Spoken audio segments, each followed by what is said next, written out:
الحمد لله الذي كتب الآثار ونسخ الأعدال والقلوب عنده مفضية والسر عنده علانية. الحلال ما أحل والحرام ما حرم، الدين ما شرع والأمر ما قضى، الخلق خلقه والعبد عبده وهو الله الرؤوف الرحيم. الحمد لله جل وعلا، وصلى الله تعالى وسلم على النبي المصطفى ورسوله المجتبى وأمينه على وحي السماء، وعلى آله النجباء وأصحابه الأتقياء ومن بهديهم اقتدى وبآثارهم اكتفى من المفسرين والمحدثين والفقهاء إلى يوم الجزاء. أما بعد، فقد قال الله جل جلاله: الخبيثات للخبيثين والخبيثون للخبيثات والطيبات للطيبين والطيبون للطيبات أولئك مبرؤون مما يقولون لهم مغفرة ورزق كريم. وقال النبي صلى الله تعالى عليه وسلم: المرأة عورة فإذا خرجت استشرفها الشيطان، أو كما قال عليه الصلاة والتسليمات. صدق الله مولانا العظيم وصدق رسوله النبي الأمي الكريم، ونحن على ذلك لمن الشاهدين والشاکرین والحمد للہ رب العالمین. میرے بھائیو، مسلمان اسے کہا جاتا ہے جو اپنی خواہشات کو، اپنی چاہتوں کو اپنے رب کی چاہت پہ قربان کر دے، جو اپنی مرضی کو اللہ کی مرضی پہ قربان کرے، وہ مسلمان ہوتا ہے.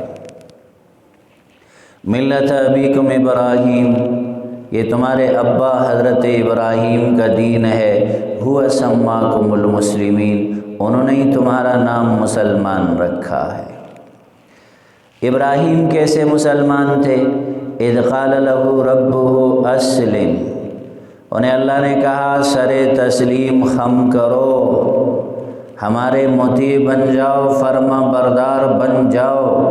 فاسلمت لرب العالمین، خدایا حاضر خدمت ہوں، آپ حکم فرمائیے. جان بھی قربان ہے، مال بھی قربان ہے، وطن بھی قربان ہے، آل و اولاد بھی قربان ہے، سبھی کچھ اللہ کے نام پہ قربان کیا. تب ابراہیم بنے مسلم، تب ابراہیم بنے مسلمان، اور اس ابراہیم کی اولاد بنی مسلمین، امت مسلمہ، وہ مسلمان بنے. میرے بھائیو، قرآن جب خطاب کرتا ہے یا ایھا الذین آمنوا، ایمان والوں کو خطاب کرتا ہے، مسلمانوں کو خطاب کرتا ہے. قرآن کا خطاب دین بیزاروں کو نہیں ہے. ہم جب مسئلہ بیان کرتے ہیں، شریعت کا حکم بیان کرتے ہیں، وہ مسلمانوں سے متعلق ہوتا ہے. کسی بات پہ جب دکھ ہوتا ہے، تکلیف ہوتی ہے، گلہ کرتے ہیں تو مسلمانوں سے کرتے ہیں. کیوں؟ لا اکراہ فی الدین، ہم کسی غیر مسلم کے گلے پہ تلوار رکھ کے کلمہ نہیں پڑھا سکتے، ہمیں اسلام نے اجازت ہی نہیں دی. ہم کسی کے گلے پہ تلوار رکھ کے کلمہ نہیں پڑھائیں گے، ہم کسی کو گن پوائنٹ پہ مسلمان نہیں بنائیں گے. یہ تو اپنے دل کی مرضی ہے. ہاں، جو اللہ کی مان لے گا،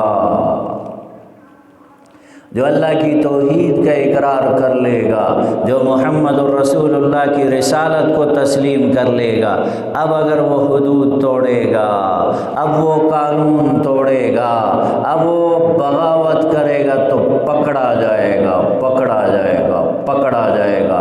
اور پھر اس کے لیے سزا بھی ہے، اس کے لیے حدود بھی ہے، اس کے لیے قصاص بھی ہے، اس کے لیے تعزیرات بھی ہے. کیوں؟ وہ اسلام کے دائرے میں آ چکا، وہ مسلمان بن چکا، وہ کلمہ پڑھ چکا، وہ قرآن کو مان چکا، وہ نبی آخر الزمان کی امت میں آ چکا. اب اگر پامال کرے گا تو پھر پکڑا جائے گا. پاکستان کا قانون پاکستانیوں کے لیے، ہندوستانیوں پہ لاگو نہیں ہوتا۔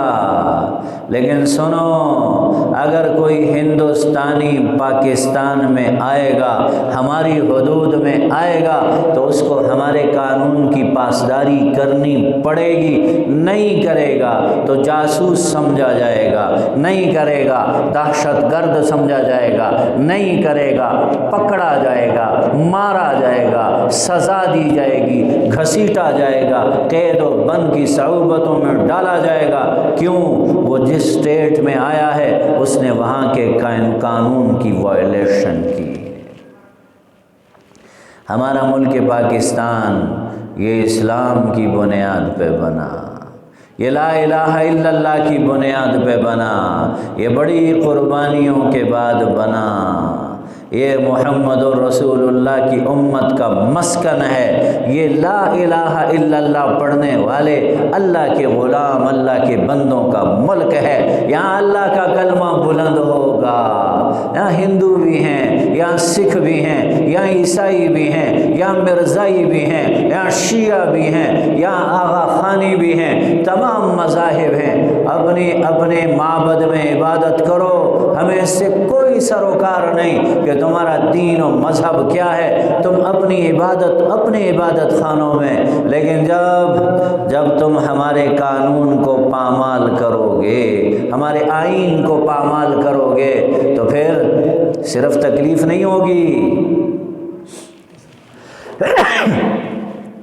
الحمدللہ ہمارا جو بنیادی عقیدہ ہے، جو ہمارا بنیادی آئین ہے، جو قرآن کا منشور ہے، اس ملک کا منشور ہے، جو اس ملک کی اساس اور بنیاد ہے، اگر اس کو پامال کرو گے تو پھر یہ مسجد والے ہوں، مدرسے والے ہوں، ممبر و محراب والے ہوں، اسکول و کالج والے ہوں، دیہاڑی دار مزدور ہوں یا ٹھیلے والے ہوں، پھر نہ سمجھنا کہ کوئی مدرسے سے اٹھ کے آئے گا، کوئی بڑا عالم دین آئے گا، کوئی شیخ و مفتی آئے گا، کوئی قاضی، نہیں، پھر عالم الدین لوہار کا بیٹا، عامر چیمہ یونیورسٹی کا اسٹوڈنٹ، غازی خالد مدرسے کا طالب علم، ایسے لوگ اٹھیں گے، پھر ایسے لوگ اٹھا کرتے ہیں۔ اگر وہ یہ نہیں دیکھتے کہ میرے ساتھ کیا ہوگا، بس وہ یہ دیکھتے ہیں کہ اللہ کا دشمن گندی اور پلید چیز ہے، خنزیر سے بھی زیادہ پلید چیز ہے، یہ اللہ کی دھرتی کو پامال کر رہا، یہ اللہ کو علل اعلان چیلنج کر رہا، یہ اللہ کے قانون سے بغاوت کر رہا، اس کو زمین پر نہیں رہنا چاہیے۔ ہمارے ساتھ جو ہوگا، اب موت پہ ہی بات ختم ہو گئی نا، ہمیں زیادہ سے زیادہ تم موت دے سکتے ہو، اور ہم تو ہنس کے، ہم تو خوش ہو کے گلے لگانے والے ہیں کہ اللہ کی وحدانیت کے لیے موت ملے، پیغمبر کی ناموس کے لیے موت ملے، صحابہ کی عزت و عظمت کے لیے موت ملے، قرآن کی حفاظت میں گلا کٹے۔ یہ تو ہمارے لیے بڑے اعزاز کی بات ہے۔ پیر عزیز الرحمن ہزاروی صاحب رحمۃ اللہ علیہ حضرت جیل میں ملنے گئے مولانا اعظم طارق صاحب، دونوں چلے گئے۔ اعظم طارق صاحب صحابہ کے ناموس پہ شہید ہوئے، عزیز الرحمن ہزاروی صاحب گزشتہ سال دسمبر کے مہینے میں رخصت ہوئے، جا کے گلے لگ کے روئے، کہنے لگے میں نے خواب میں دیکھا، اما عائشہ مجھے کہنے لگی کہ عزیز الرحمن میرا بیٹا اعظم طارق بہت تڑپ چکا ہے، بہت زیادہ اس کو تڑپا دیا گیا ہے، بہت زیادہ مشقت میں ڈالا گیا، میں اس کی منتظر ہوں۔ تو مولانا اعظم طارق صاحب کیا فرمانے لگے بڑی طمانینت اور سکون کے ساتھ، آپ نے آج دیکھا ہے روزانہ اپنی ماں کو خواب میں دیکھتا ہوں، میری ماں مجھے اپنے آغوش میں، اپنے دامن میں سمیٹتی ہے، تبھی تو مجھے اتنی ہمت ہے کہ میں اس کے ناموس پہ کٹنے مرنے کو تیار ہوں۔ میرے بھائیو، ہمارا لب و لہجہ بے شک نرم ہو، ہم بے شک ہلکی بات کریں، ہم بے شک نرم بات کریں، ہم لہجے کے شائستہ ہوں گے، لیکن بات سنو، جب بات آئے گی ناموس رسالت کی، جب بات آئے گی اللہ کی توحید کی، جب بات آئے گی ناموس صحابہ کی، جب بات آئے گی دین کے تقدس کی، جب بات آئے گی قرآن کی امپلیمنٹیشن کی، جب بات آئے گی اسلام کے قانون کی، تو پھر یہی نرم لب و لہجے والے کو بھی تم دو ٹوک بات کرتا ہوا پاؤ گے، اور سب سے اول صف میں پاؤ گے۔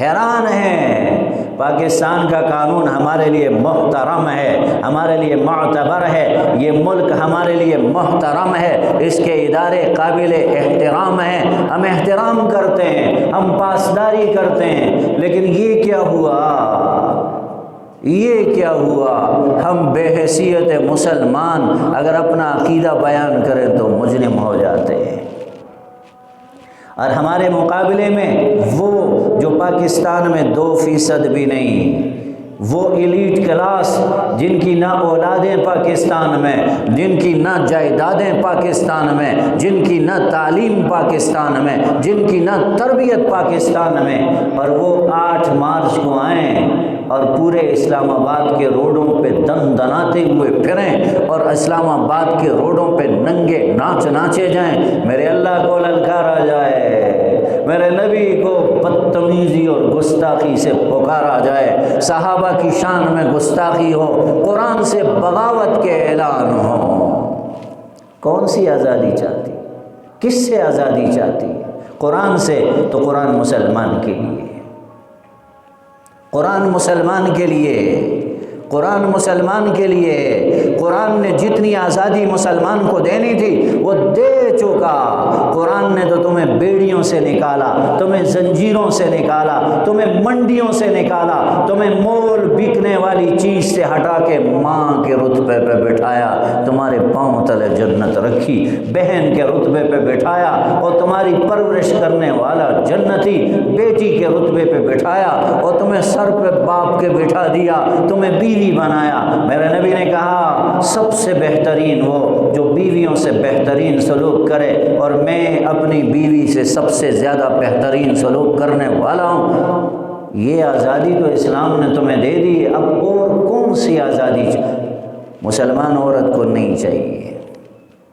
یہ پتہ نہیں کہاں سے آ جاتی ہیں یہ گندیاں، یہ غلیظ عورتیں۔ میرے نبی نے فرمایا، سنو، میرے نبی نے فرمایا کہ جب کوئی عورت خوشبو لگا کے گھر سے نکلتی ہے، خوشبو لگا کے، اور وہ کسی ایسی مجلس سے گزرتی ہے کہ غیر محرم مرد اس کی خوشبو کو سونگھتے ہیں، آپ نے فرمایا وہ ایسی ہے، وہ ایسی ہے، وہ زانیہ ہے، وہ بدکار ہے، وہ بدمعاش ہے، وہ بدقماش ہے۔ میرا نبی کہہ رہا ہے میں کسی پہ فتویٰ نہیں لگا رہا، تو میں تمہارے نبی کی بات سنا رہا ہوں۔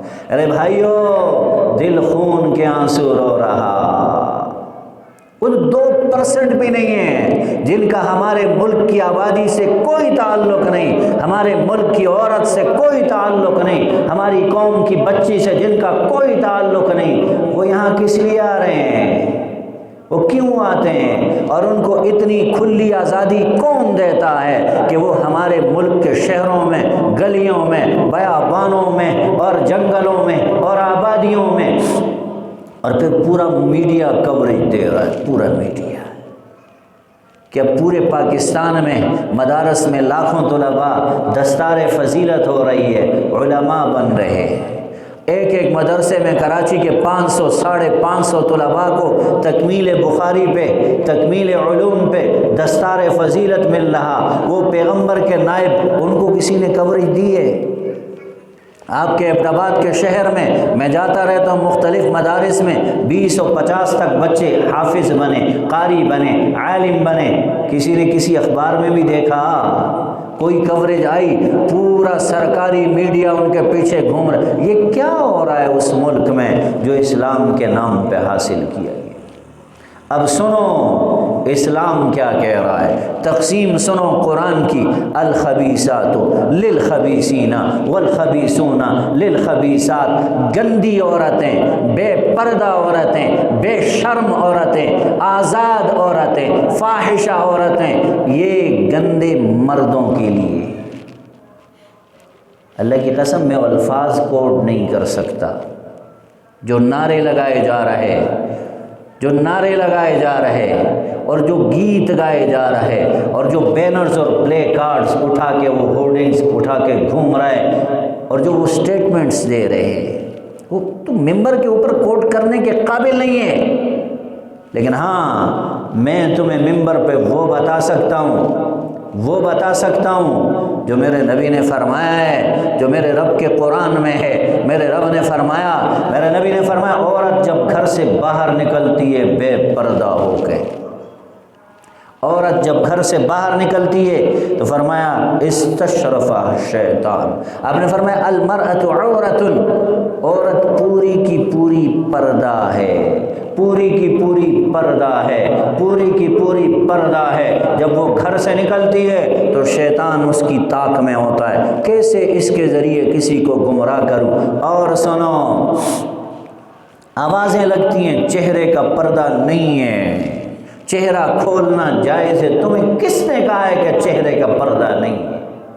وہ کبھی قرآن بھی کھول کے پڑھا ہے، کبھی اللہ کی کتاب بھی دیکھی ہے؟ میرا رب قرآن میں اپنے پیغمبر کو کہہ رہا ہے، یا ایھا النبی قل لازواجک وبناتک ونساء المؤمنین یدنین علیہن من جلابیبہن ذلک ادنی ان یعرفن فلا یؤذین۔ میرے نبی اپنی بیویوں سے کہو، بیٹیوں سے کہو، مسلمانوں کی عورتوں سے کہو، بڑی بڑی چادریں لٹکائیں اوپر سے نیچے تک، بڑی بڑی چادریں لٹکائیں، سر کے اوپر سے لٹکانی ہے۔ جلباب وہ چادر ہوتی ہے جو سر کے اوپر سے لٹکائی جائے۔ قرآن تو کہہ رہا ہے چہرے کو بند کرنا ہے۔ امام غزالی رحمۃ اللہ علیہ فرما رہے ہیں، عورت کی تلاوت میں قرآن سننا بھی حرام ہے۔ یہ ڈاکٹر فرد ہاشمی کے بیان سن رہے، خوش ہو رہے، آتے ہیں میرے پاس پڑھے لکھے، وہ جی ڈاکٹر صاحبہ نے ماشاءاللہ زبردست، وہ شرم نہیں آتی ہے؟ وہ گٹر کے اندر بھی کبھی قرآن بیان ہوتا ہے، گٹر کے اندر بھی کبھی قرآن بیان ہوتا ہے۔ یہ وہی لوگ ہیں جو تمہیں گندی نالیوں میں دودھ ڈال کے دے رہے اور تم خوش ہو رہے کہ ہمیں پاکیزہ دین مل رہا۔ نا نا نا، یہ نہیں ہے۔ میرا نبی ہے، ابو بکر و عمر ہیں، عثمان و علی ہیں، راستے میں جا رہے، ایک خاتون گھر میں قرآن پڑھ رہی، بڑا خوبصورت عرب کے لحن میں، پیغمبر کے زمانے میں قرآن پڑھ رہی ہے۔ تو حضرت علی نے کہا یا رسول اللہ پڑھو، اللہ کی رحمت نازل ہو رہی ہے، کیا پیارا قرآن پڑھا جا رہا۔ آپ نے فرمایا لعنت برس رہی ہے، یہ عورتیں کائنات کی پاکیزہ ترین عورتیں، یہ مرد کائنات کے پاکیزہ ترین مرد، اور ان مردوں عورتوں کو کہا نا پردہ ہے۔ ام سلمہ اور سودا رضی اللہ تعالی عنہن یہ پیغمبر کے پاس ہے، اتنے میں آئے عبداللہ ابن ام مکتوم، نابینا صحابی، اللہ کے نبی نے فرمایا پردہ کرو کہ یا رسول اللہ انہ اعمی، وہ اندھا ہے۔ فرمایا اب عمیا انتما، تم دونوں بھی اندھی ہو، اٹھو پردے میں جاؤ۔ امہات المومنین کو اٹھایا جا رہا۔ او میرے بھائیو، اتنا بگڑا ہوا معاشرہ، اتنا غلیظ غلاظت سے بھرا ہوا معاشرہ، اور بے شرمی اور بے حیائی اور بے غیرتی، اور اس لباس میں ملبوس وہ بچیاں سڑکوں پہ حق مانگ رہی ہیں۔ کس سے مانگ رہی ہیں؟ کون سا حق مانگ رہے ہیں؟ اور یہ کہاں سے تعلیم دے کے ان کو بھیجا گیا ہمارے معاشرے میں زہر اور گندگی اور غلاظت کو پھیلانا اور اس معاشرے کو پلیت کرنا؟ یہاں اور تھوڑے غم تھے ہمارے پاس کہ یہ پلیتی بھی ہمارے سر مونڈی جا رہی ہے، اور ہمارا پڑھا لکھا معاشرہ۔ ایک نوجوان سے پوچھا گیا کہ یہ جو کام ہے ہم جنس پرستی، یہ تو قوم لوط نے کیا اور ان پہ تباہی و بربادی آئی، تو تم لوگ اس کے حامی ہو، تم پہ عذاب نہیں آئے گا؟ کہنے لگا قیامت تو ویسے بھی آنی، کر لو مزے کر لو، قیامت تو ویسے بھی آنی۔ یہی باتیں مشرکین مکہ نے کی تھی۔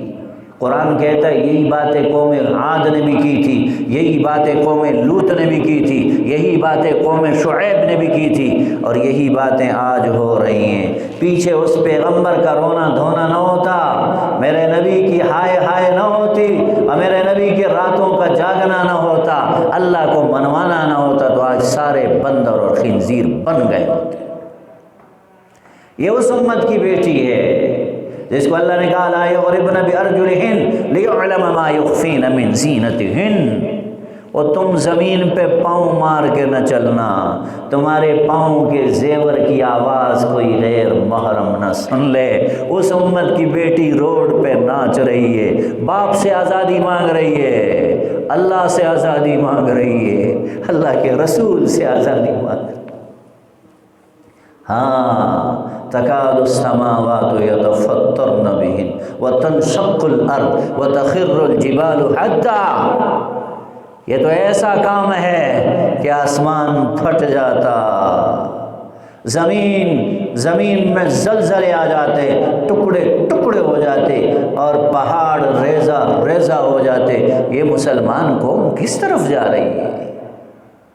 پھر کہہ رہے ہو کہ اوپر ظالم حکمران مسلط ہو گیا، پھر کہہ رہے ہو کہ مہنگائی ہو گئی، پھر کہہ رہے ہو کہ بدامنی ہے۔ کیوں نہ ہو؟ اتنی بڑی بغاوت پہ کوئی نہیں بول رہا، نہ کوئی ادارہ بولے، نہ کوئی NGO بولے، نہ کوئی ٹرسٹ بولے، نہ کوئی پڑھا لکھا بولے، نہ کوئی ان پڑھ بولے۔ یہ پاکستان ہے، یہ اسلام کے نام پہ حاصل کیا ہوا ملک ہے، یہ غیرتی لوگوں کا ملک ہے۔ یا تو پہاڑی لوگ ہیں یا جہادی لوگ ہیں جو جہاد کرتے کرتے اس خطے ارضی تک آئے، اسلام کو لڑتے مرتے بچاتے یہاں تک لے کے آئے۔ آج ان کو کیا ہو گیا ہے؟ آج ان کی غیرت کہاں چلی گئی؟ آج ان کی شرم کہاں گئی؟ چلو اسلام کو چھوڑو، ان کی تہذیب کہاں گئی؟ ان کے رواج کہاں گئے؟ ان کے دستور کہاں گئے؟ ساری باتیں بھول گئے، اور یکسر مسلمان بے شرم ہو گیا۔ نہیں میرے بھائیو، اللہ کی مدد کبھی بے حیاؤں کے ساتھ نہیں آتی ہے۔ میرے نبی نے فرمایا دیوس جنت میں نہیں جائے گا۔ پوچھا گیا دیوس کون ہے؟ کہ وہ جس کے سامنے اس کی بیوی، اس کی بہن، اس کی بیٹی، اس کی ماں بے حیائی کرے، اور یہ بیٹھ کے دیکھ رہا ہے، خوش ہو رہا ہے، سبحان اللہ ماشاء اللہ۔ میرے بھائیو، جب تک ان گندے انڈوں کو اور گندی مخلوق کو گندی جگہوں میں بند کیا ہوا تھا، گٹر کی گندگی جب تک گٹر میں بند ہوتی ہے تو کسی کو تکلیف نہیں ہوتی، لیکن جب یہ ابل پڑتی ہے تو پورا معاشرہ اس سے متعفن ہو جاتا ہے، اس کا تعفن پھیلتا ہے، یہ بیماریاں متعدی ہوتی ہیں۔ یہ گٹر ہے، یہ گندگی ہے، یہ پلیتی ہے، اس کو جہاں سے نکلی ہے وہیں بند کرو۔ اے مسلمانوں، تم اس تہذیب کے دل دادا ہو جہاں عورت سسک رہی۔ ہمارے استاد صاحب فرمایا کرتے تھے، یہ یورپ کی دعوت لے کے وہاں کے سنہرے سہانے خواب، وہاں دور کے ڈھول ہمیں نہ سناؤ، وہاں عورت ایک ٹیشو پیپر ہے، ٹیشو پیپر۔ ہم نے تو رانی بنا کے رکھا ہوا ہے۔ وہاں عورت سارا دن دفتروں میں کام کرے، بسوں میں دھکے کھائے، تو برابر ہے نا؟ اب کوشش کر کے سیٹ پکڑو، نہیں تو کھڑی رہو۔ ہمارے معاشرے میں کیا ہوتا ہے؟ آلا جی زنانہ سواری رالا جی، زنانہ سوار لائے آلا جی سیٹ وہ تخالی کے جی، آلا جی جیور کرے جی۔ زنانہ مستورات، پنجاب میں جاؤ کہتے بیبیاں، بی بی سواری ہے بھائی، جگہ دے دو اس کو۔ تو اسلام کا صحرا ہے کہ تمہیں ہم نے ہر جگہ شاہزادی بنایا، تمہیں ہم نے گھر کا ملکہ بنایا۔ ہم نے نہیں، اللہ نے بنایا، اللہ کے رسول نے بنایا۔ تم پھر نکلنا چاہتے ہو منڈی کی طرف، تم پھر ٹیشو پیپر بننا چاہتے ہو۔ یہ جتنے نعرے لگانے والے ہیں نا، یہ تم سے تمہارا تقدس چھین رہے ہیں، یہ تم تک پہنچنا چاہتے ہیں۔ نایاب چیز کو چھپا کے رکھا جاتا ہے، اس کو پردوں میں لپیٹ کے رکھا جاتا ہے تاکہ گندی مکھیوں سے، بھیڑوں سے وہ محفوظ رہے، لیکن جب چھلکا اتر جاتا ہے تو وہی پھل گندی مکھیوں کے ہتھے چڑھ کے گندگی پلیتی کے ڈھیر پہ چلا جاتا ہے، پھر کوئی نہیں کھانا پسند کرتا۔ یہی حال ہے، یہ جو خوبصورت نعرے تمہاری آزادی کے لگائے جا رہے اور امت مسلمہ کی بیٹی کو برگشتہ کیا جا رہا، جھوٹ کے دعوے، پروپیگنڈا، اور اسی پروپیگنڈے کی مہم میں تمام الیکٹرانک، پرنٹ اور سوشل میڈیا کو استعمال کیا جا رہا، یہ صرف اور صرف تمہاری پارسائی، تمہاری پاکی اور طہارت کو زائل کرنا۔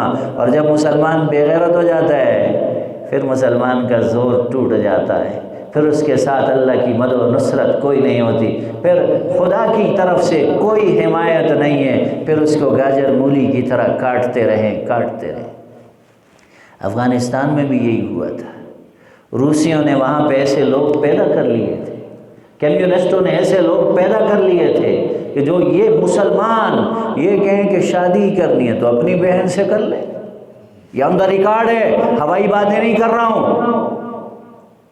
خود مجھ سے اس باپ نے بیان کیا، آج میں آپ کو سنا رہا ہوں، ایک باپ نے، افغانی باپ نے کہا میں بیٹے کے لیے رشتہ دیکھ رہا تھا اور میرا بیٹا روس میں کمیونسٹوں کے پاس پڑھ کے آیا تھا، اس نے مجھے کہا شادی کرنی ہے تو میری بہن جو ہے وہ مجھے زیادہ بہتر سمجھتی ہے، اسی سے نکاح کرا دو، باہر کی لڑکی لاؤ گے پتہ نہیں مجھے سمجھے نہ سمجھے۔